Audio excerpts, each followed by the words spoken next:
Now, what would Victor Wembanyama do for an encore? Coming off his 40-point masterpiece 2 nights earlier, Victor and the Spurs in New Orleans to take on Zion and the Pelicans. First play of the game. Zion gets it, gets ahead of steam, and here he goes. Over Wemby, the throwdown, and the flex just like that. So that's how the game starts. A minute later, well, Zion would keep trying to go at Wemby, and it just wouldn't work again. Wembanyama, 2 blocks on that possession. Back and forth action between those 2 big guys. Third quarter now. Saddiq Bey tries it. No. Wembanyama, another swat. Spurs pushing. Devin Vassell to Wemby. Flips it in easy. Spurs up by 4. And then Wembanyama driving. And cleans up his own miss. Getting it done over Zion there, so we get a little get back there. Spurs up by 7. Fourth quarter now. Pelicans in the lead by 3. Trey Murphy working. Won't go. Hello. Zion the cleanup. Crazy finish. While you're up, could you get that? Pelicans by 5. Under 40 seconds to go. Game tied. Zion to put his guys ahead. Yet it goes. Pelicans by 2. Would the Spurs have an answer? Last year's Rookie of the Year, Stephon Castle, knocks down the 3. Spurs up by 1. The Pels would tie it. 5 seconds to go. Wemby for the win. Tough shot. Not even close. Hey, we get some more overtime. It feels like we've had a lot of overtime. Lots of overtime. In the NBA early in the season. Start of OT. It's Mr. Wembanyama. Had 29 points in this game, 11 rebounds, 9 blocks, so misses a triple-double by 1 block as the Spurs win it 120-116. A day has passed since Chauncey Billups, Terry Rozier, and Damon Jones were arrested in cases involving illegal sports betting and rigged poker games backed by the mafia. And now those in and around the league are processing how to chart a course forward. Support for the accused. Players like Bam Adebayo, Rozier's Heat teammate, vowed to stand behind him. And some like Jason Kidd hope the news didn't overshadow the games and star performances so far this season. Yet questions of how to keep the often complicated world of sports betting from tainting the NBA persist. Congress is now concerned enough to get involved, requesting an audience with Adam Silver by the end of the month to discuss NBA-related illegal gambling activity. Meanwhile, Silver and others are left assessing the damage and what to do next. My initial reaction was I was deeply disturbed. There's nothing more important to the league and its fans than the integrity of the competition. And so I had a pit in my stomach. It was very upsetting. That whole world was introduced a couple of years ago, and I don't think they took players into consideration, especially with, the energy and the behavior that goes around, gambling and how that directly correlates with players. We don't benefit from any of the profits or anything like that, but we got to deal with, a lot of the extra negativity and scrutiny behind all the gambling stuff. My conversations with the union as the NBA has been like, how can we protect players more with the environment? There's been little to no conversation around that. It's all about how can we, a lot of times, how can we increase business and increase revenue? And I'm not sure, if we're having enough conversations of how can, what is the aftermath or the consequences some of that stuff has. Meanwhile, the Blazers back in action tonight, their first game since Billups' arrest. He's been placed on leave by the Blazers, and in his stead, assistant Tiago Splitter takes over, named interim head coach. And while Splitter told the media today he's thinking of Billups and his family, he and his team have a job to do. We all had great experience with Chauncey and how he coached. And, we are thinking of him and his family, but we got a job to do. We got a job to do and move forward. What was the mood at the facility with the players and such? Not great. But like I said, we got to move forward. We got a job to do. I'm not gonna get tired of repeating this. We have great opportunity in front of us to do a great season with this team, and I'm excited about that. And Job one was facing the Warriors at home. Splitter won a title with the Spurs as a player. Now he's the interim head coach for Portland with Billups placed on leave. And facing Steph Curry right there, hitting a three early. Remember, Curry had 42 in OT last night against the Nuggets, and he's hitting threes again tonight. And then over here, Curry, the Buddy Hield, back to Curry, another three. 24 points, 5 threes in the first half alone. He was on fire. Second quarter, Shadon Sharpe to Jeremy Grant, over to Denny Avdia for 3. And the Blazers go up 6. And then Avdia saying, I got this. Hit the 3 right there. 20 points for him in the first half. He's looking good already this season. Blazers up 13 at halftime. Third quarter, Jonathan Kuminga to Curry, of course. 35 points, 7 threes on the night, but Warriors down 9. Toumani Camara right here. Toumani Camara is one of the best 3-and-D guys in the league, and now people are finding it out. 13 points in the third quarter for him.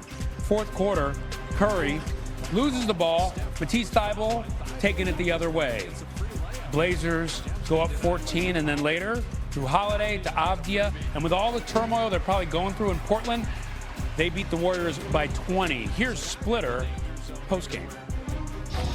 I'm still trying to understand what's going on, but I'm super proud of them, going through all this stuff and go there and perform.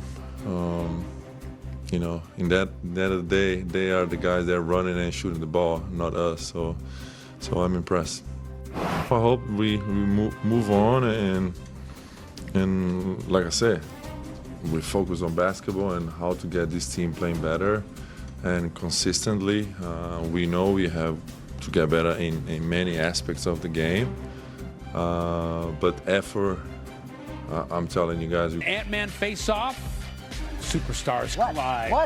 What? Well, the answer is this highlight. Okay. There you go. LeBron James out. There's Luka. LeBron looking resplendent with that red hat.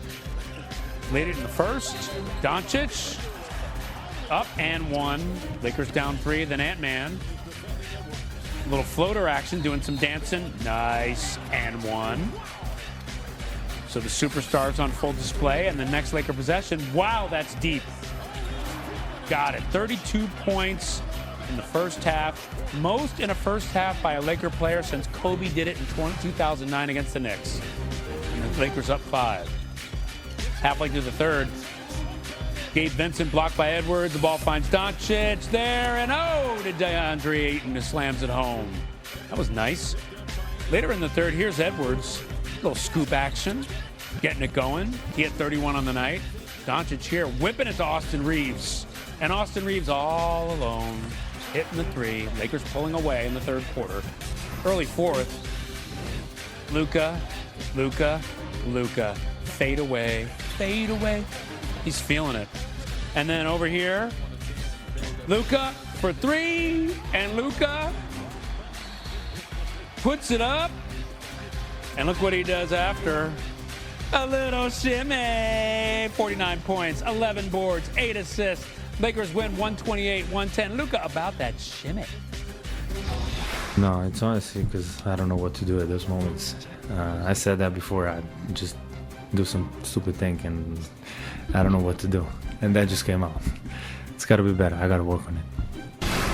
Pistons and Rockets in Houston, which means it's the home debut for Kevin Durant. And KD had himself a game. This was a contest going backdoor. Hello. That ties it at 101. Under 5 minutes to play. Rockets down 3. KD will fix that. Off the dribble. Runs it home. Durant had 37 in this game. Ooh. Cade Cunningham. Fade away. Puts the Pistons back up by 2. Pistons by 4. Cunningham to Asar Thompson. This was the battle of the Thompson twins. A man on the other side for the Rockets. Rockets down 6. Jabari Smith Jr. over there in that corner. It's a 3-point game. Then they get it down to 1. Paul Reed attacking with the left hand. Pistons back up 3. They were up 2. Alperen Şengün, who was unstoppable in the opener, was stoppable in this one. And Reed, the guy to stop. The reject there. Pistons win. Houston starts the season 0-2.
Bye.